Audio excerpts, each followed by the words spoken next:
So, I mean, yeah, I had a long list of problems, and there is still a long list of projects, challenges, some of them infrastructural and some of them procedural and some of them around WCED allocations of staff and things like that. And each and every one of those takes time to solve, and that's my default project solving mode is, okay, there's something visible that needs fixing, yay, I can fix it. And it took me, as I said, 2.5 months to realize that actually there is a lot more that Yeye is not telling me. She's telling me the very obvious stuff.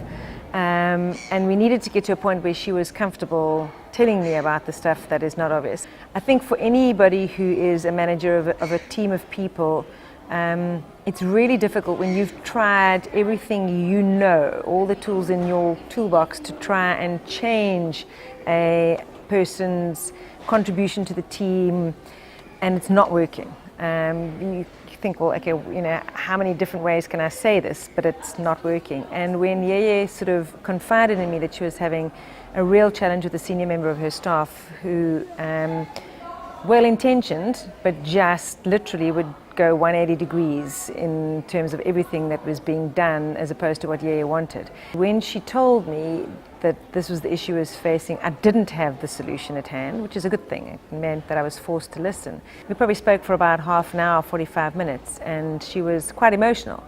I still at the back of my mind had this sort of, but I don't have the solutions to this particularly challenging problem, and I don't feel like I've really helped, because I'm one of those people who quite likes to see tangible results. And it was only when I went to one of the Circle of Practice meetings that Partners for Possibility has as the program, with other principals who Yeye and I had started the journey with together, that I heard those principals saying how much they valued just having somebody to listen to them.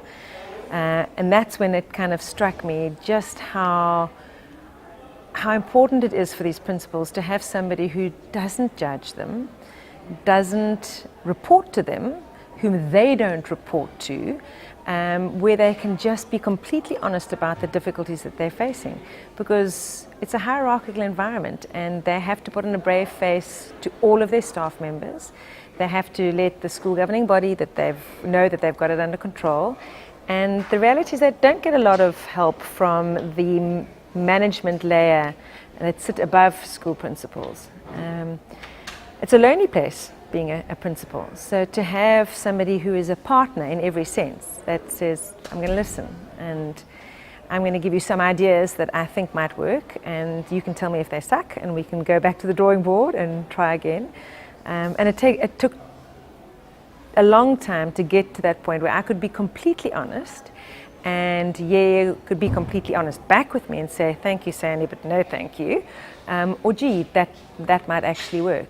That's not something tangible or visible. You can't say at the end of a year, that's the thing that we have accomplished. But I think that everything I've seen and heard from the participants in the Partners for Possibility program, it's one of the most undervalued by anybody outside of the program, but most deeply valued by people in the program, is this partner who will listen. Not necessarily provide the solutions, just listen and be there. And sometimes it's a closed door and a tear and a hanky, and sometimes it's a beer in a bar.